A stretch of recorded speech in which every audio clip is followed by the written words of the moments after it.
শীতের সবজি পালং শাক দিয়ে আপনাদের সাথে এমন একটা সুন্দর রেসিপি শেয়ার করব, একদম রেস্টুরেন্ট স্টাইলের পালং পনির রেসিপিটা শেয়ার করব, যেটা পেলে মাছ মাংস খাওয়ার কথা একেবারেই ভুলে যেতে হবে। একদম ভীষণ সুন্দর একটা রেসিপি এবং A to Z সমস্ত কিছু টিপস অ্যান্ড ট্রিক্স শেয়ার করব। কিভাবে এই পালক পনিরের রঙটা থাকবে ইনস্ট্যান্ট গ্রিন, সব কিছু টিপস অ্যান্ড ট্রিক্স সহ আপনাদের সাথে শেয়ার করব। নমস্কার, আমি অন্তরা। আমার কুকিং চ্যানেলে আপনাদের সবাইকে জানাই অনেক অনেক স্বাগত।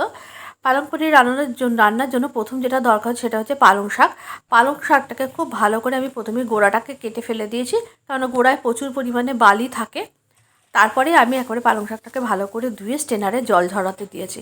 তারপরে গ্যাসের উপর আমি একটা ফ্রাই প্যান বসিয়ে দিয়েছি, তার মধ্যে কিছুটা জল দিয়েছি। জলটা ভালো করে গরম হয়ে গেলে প্রথমেই আমি পালং শাকটা তার মধ্যে দিয়ে ভালো করে পালং শাকটাকে একটু ভাপিয়ে নিয়েছি।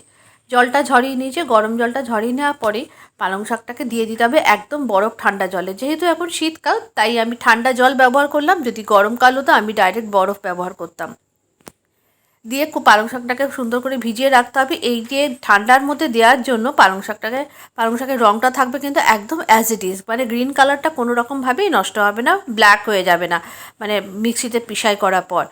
এরপরে আমি এর মধ্যে দেওয়ার জন্য ব্যবহার করেছি আজকে কাঁচা টমেটো। অসাধারণ স্বাদের এই টেস্টটা হবে, তার কারণ হচ্ছে কাঁচা টমেটো দিয়ে আজকে আমি রেসিপিটা করব। তার মধ্যে দিয়ে দিয়েছি কাঁচা লঙ্কা, আজকে সব কিছু গ্রিন ব্যবহার হবে, আর দিয়ে দিয়েছি আদা।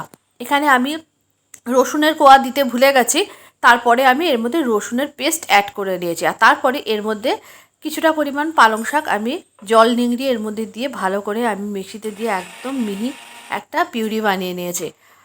একবারে ধরেনি, আমি দুবারে পেস্টটা করেছি। দেখুন একদম কি সুন্দর সবুজ কালার হচ্ছে। এটা যদি আপনারা গরম গরম জলে দেওয়ার পর ডাইরেক্ট যদি মিক্সিতে দিতেন, এটা কিন্তু মানে একটু কালচে টাইপের হয়ে যেত, পালং শাকে এত সুন্দর গ্রিন কালারটা আসতো না।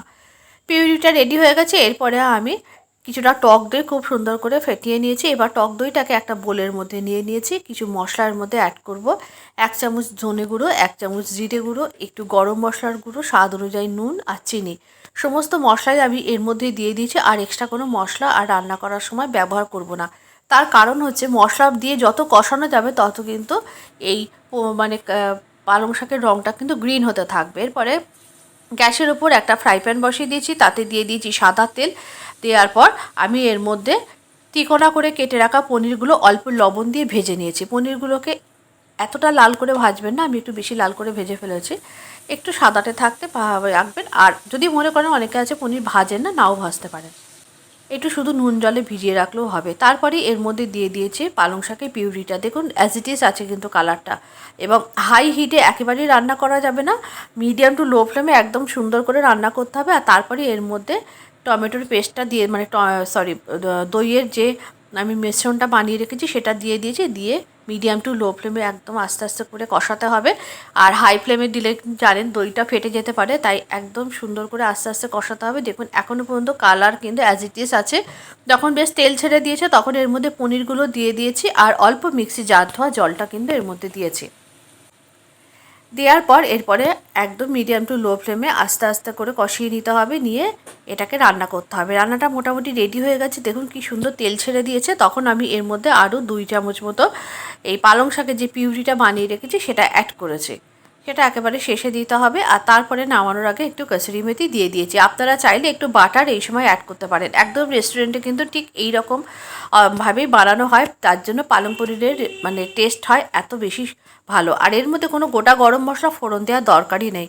গরম রুটি, পরোটা, লুচি, নান, জিরা রাইস যে কোনো কিছুর সাথে কিন্তু খুব ভালো লাগবে। রেসিপিটা কেমন লাগলো অবশ্যই কিন্তু কমেন্ট করে জানাতে ভুলবেন না। যদি ভালো লেগে থাকে অবশ্যই একটু লাইক করবেন। নিত্য নতুন রান্নার আপডেট পেতে অবশ্যই অন্তরার পেজটিকে আপনারা ফলো রাখবেন। আজকের রেসিপিটা এই পর্যন্ত। আবারও দেখা হবে পরবর্তী ভিডিওতে আর একটা নতুন কোনো রেসিপির সাথে।